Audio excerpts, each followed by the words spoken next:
वहीं सीएम मोहन यादव की राह पर अब वो लग रहा है कि योगी सरकार की राह पर नजर आ रहे हैं। धार्मिक स्थलों पर लाउड स्पीकर पर बैन, तो खुले में मांस मछली बेचने पर सख्ती। सीएम के इन कड़े फैसलों पर सियासत भी अब तेज हो गई है। तो ध्वनि विस्तारक यंत्रों को तो अपनी तय समय सीमा के अंदर और जो उनकी मर्यादा उसमें उनको अपनी उपयोग करना चाहिए। खुले में मांस या अंडे की दुकान चलाना, इस चीज को कड़ाई से लागू करने के लिए हमने कैबिनेट में इसके संबंध में तैयारी करने के लिए कहा है। मध्य प्रदेश में मुख्यमंत्री मोहन यादव एक्शन में नजर आ रहे हैं। पहले दिन पदभार संभालते ही मोहन यादव ने कड़े फैसले लेकर सबको चौंका दिया। उन्होंने धार्मिक स्थलों से लाउड स्पीकर हटाने और खुले में मांस मछली बेचने वालों पर सख्ती की बात कही। बीजेपी नेताओं की ओर से सीएम के इन फैसलों का स्वागत किया जा रहा है, तो विपक्ष की ओर से सवाल उठाए जा रहे हैं। ऐसे में नई सरकार बनते ही सियासी हल्ला भी शुरू हो गया है। कमलनाथ ने कहा है बीजेपी की ओर से नया विवाद शुरू किया जा रहा है। देखिए, ये कुछ न कुछ बहाना विवाद के लिए ढूंढ रहे हैं। कुछ भी करें, समाज में विवाद नहीं होना चाहिए। ये हमारा लक्ष्य है कि हमारी संस्कृति जुड़ के रहने की है, प्यार मोहब्बत की है। इतना ही नहीं, कांग्रेस विधायक आरिफ मसूद ने धार्मिक स्थलों से लाउड स्पीकर हटाने पर आपत्ति जताई है और सरकार के फैसले का विरोध किया है। अगर मुख्यमंत्री महंगाई और किसानों पर बात करते हैं तो मुझे बहुत अच्छा लगता है और हम लोग स्वागत करते हैं कि बेरोजगारों पे खरा, महंगाई पे बयान दिया पहला, लेकिन जिस तरह का उन्हें बयान दिया वो अफसोसनाक है और उसमें कहीं न कहीं उनकी नीयत भी साफ नहीं देती। तो वहीं बीजेपी प्रदेश अध्यक्ष वीडी शर्मा ने आरिफ मसूद को खुला चैलेंज दे दिया है और कहा है अभी रुक जाओ, गुंडागर्दी खत्म कर देंगे। अरे रुक जाओ आरिफ मसूद जी, आपकी गुंडागर्दी को हम ठिकाने लगा देंगे। तो कांग्रेस को जवाब देते हुए बीजेपी विधायक रामेश्वर शर्मा ने कहा है कि कांग्रेस को मस्जिद के लाउड स्पीकर से इतना प्रेम क्यों है। उन्होंने मंदिरों से लाउड स्पीकर हटाने के सवाल पर कहा है कि मंदिरों से अभी लाउड स्पीकर नहीं हटेंगे। देखो, जहाँ जिसकी मर्जी आती है उठाए ठेले लगा दिए। सब्जी भाजी की तरह जो ओपन मार्केट बेचने की जो धंधा कर रखे थे, उस पर सरकार ने जो सख्त निर्णय लिया है, हम मोहन यादव जी की कैबिनेट को और उनको बहुत बधाई देते हैं। स्वागत योग्य कदम है और इस पर सख्त कार्रवाई की जरूरत है। तो वहीं बीजेपी विधायक राकेश सिंह ने भी कांग्रेस को आड़े हाथों लिया है। उन्होंने कहा है कांग्रेस के पास आरोप लगाने के अलावा कोई काम नहीं है। ऐसे लोग जो मांसाहारी हैं उनके लिए स्वास्थ्य की दृष्टि से भी वो शायद ज्यादा बेहतर है और उसके साथ साथ ध्वनि प्रदूषण पर रोक लगाने का जो काम उन्होंने किया है वो ऐतिहासिक है और हम सब उन निर्णयों के साथ हैं। कांग्रेस जनाधार खो चुकी है, अनिर्णय की स्थिति में है, न नीति है न नेता है और ऐसे में कांग्रेस करे क्या। वो विरोध करने के अलावा भारतीय जनता पार्टी की सरकार का कोई भी फैसला होगा, कांग्रेस उसका केवल विरोध कर सकती है। फिलहाल एक ओर जहां बीजेपी के नेता सीएम के कड़े फैसलों का स्वागत कर रहे हैं, तो कांग्रेस की ओर से विरोध करने पर जवाब देते नजर आ रहे हैं। हालांकि अब देखना होगा नई सरकार बनते ही शुरू हुई सियासत का अंत कब होता है। Team news state. Madhya Pradesh में लाउड स्पीकर को लेकर जहां सियासी घमासान शुरू हो गया है, वहीं सरकार के फैसले का स्वागत भी किया जा रहा है। तो वहीं धार्मिक स्थलों में लाउड स्पीकर लगे रहने की कुछ लोग दबी जुबान में पैरवी भी कर रहे हैं।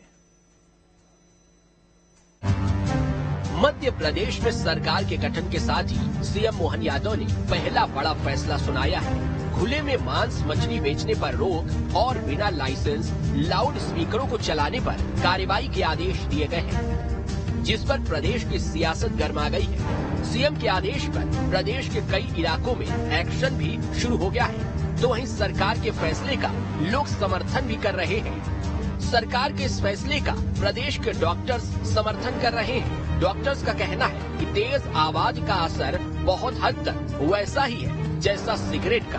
तेज आवाज में गाना सुनने वाला ही नहीं, बल्कि जो भी शोर की पहुंच में आता है वो भी प्रभावित होता है। बिल्कुल, ये अलग बात है कि जो स्मोकिंग का जो दुष्परिणाम होता है वो बहुत कई गुना ज्यादा होता है बजाय नॉइज के। नॉइज का इतना दुष्परिणाम नहीं होता, लेकिन स्मोकिंग तो बहुत ही घातक होती है हार्ट के लिए।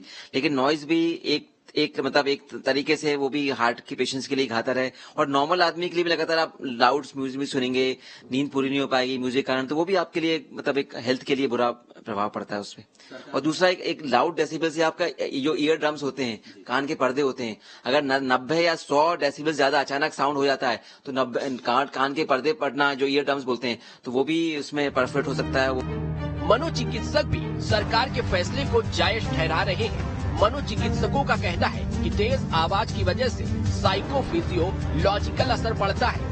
इसके साथ ही ये अवसाद और डिमेंशिया का भी कारण बन सकता है। ये फैसला, अगर मैं डॉक्टर हूँ और हम इससे रिलेटेड बात करें, तो इस फैसले का एक अच्छा पॉजिटिव पॉइंट ये है कि बहुत सारे मरीज होते हैं, बहुत सारे हॉस्पिटल्स के आसपास लाउड स्पीकर्स लगे होते हैं, मरीज परेशान होते हैं, हमारे घर में बुजुर्ग होते हैं, बच्चे हैं जो पढ़ने की कोशिश करते हैं, तो उनके लिए ये फैसला सही है। तो ये फैसले का अगर हम एक सीमित दायरे में रह के पालन करते हैं तो ये ठीक है। वहीं धार्मिक स्थलों से जुड़े लोग सरकार के इस फैसले का स्वागत तो कर रहे हैं, वहीं दबी जुबान में धार्मिक स्थलों पर लाउड स्पीकर लगे रहने वाले भी पैरवी करते दिख रहे हैं। देश के मुख्यमंत्री डॉक्टर मोहन यादव ने धार्मिक स्थलों से लाउड स्पीकर हटाने के निर्देश जारी कर दिए हैं, जिसके बाद मध्य प्रदेश के अंदर सियासत देखने को मिल रही है। इस समय मैं एक मंदिर प्रांगण में मौजूद हूं, आप तस्वीरों में देख सकते हैं। ये मंदिर के ऊपर लाउड स्पीकर लगे हुए हैं और यहाँ भजन बज रहे हैं। हालांकि सरकार का यही तर्क है कि सुप्रीम कोर्ट की जो गाइडलाइन है उसके अनुसार ध्वनि को कम किया जाएगा, या लाउड स्पीकर अगर कम नहीं होता है तो उसको हटा दिया जाएगा। इसके बाद से तमाम जो पुजारी संगठन के जो लोग हैं वो इसका कहीं ना कहीं विरोध कर रहे हैं। स्वागत करते हैं मोहन यादव जी के आदेश का, और हम लोग तो मांग करते आ रहे हैं सालों से। संस्कृति बचाओ मंच जो इस हिंदुवादी हमारा संगठन है वो भी मांग करता आ रहा था। 2 आदेश पारित हुए, 2 आदेश सुन के हमारा मन प्रफुल्लित हो गया।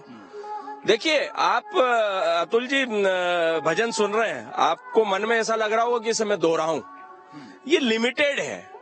कान में कर्कश आवाज नहीं सुना रहे हम। सुबह 4 बजे हमारे यहाँ चोंगे नहीं बजते हैं, और चोंगे बजने की लिमिट है।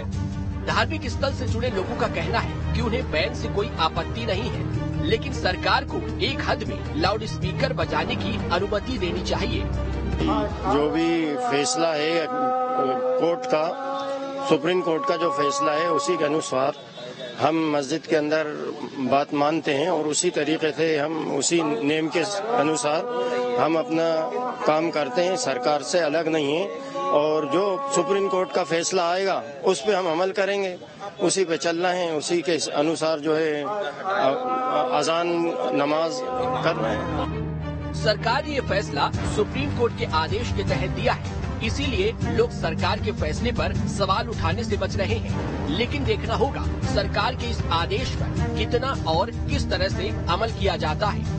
ऐसा नहीं है कि मध्य प्रदेश में पहली बार कोई सरकार आवाजों पर नियंत्रण करने के लिए सख्त कदम उठा रही हो। इससे पहले भी कई सरकारों ने कान फाड़ आवाजों पर नियंत्रण करने के लिए सख्त कदम उठाए हैं, लेकिन वक्त के साथ वो आदेश गुमनाम फाइलों में दब चुके हैं। अब देखना दिलचस्प होगा कि मोहन सरकार इन तेज और समाज को बीमार करती आवाजों पर कितनी जल्दी लगाम लगा पाती है। वीडियो अशोक के साथ तुषार, न्यूज स्टेट, मध्य प्रदेश, छत्तीसगढ़। मध्य प्रदेश के नए सीएम डॉक्टर मोहन यादव ने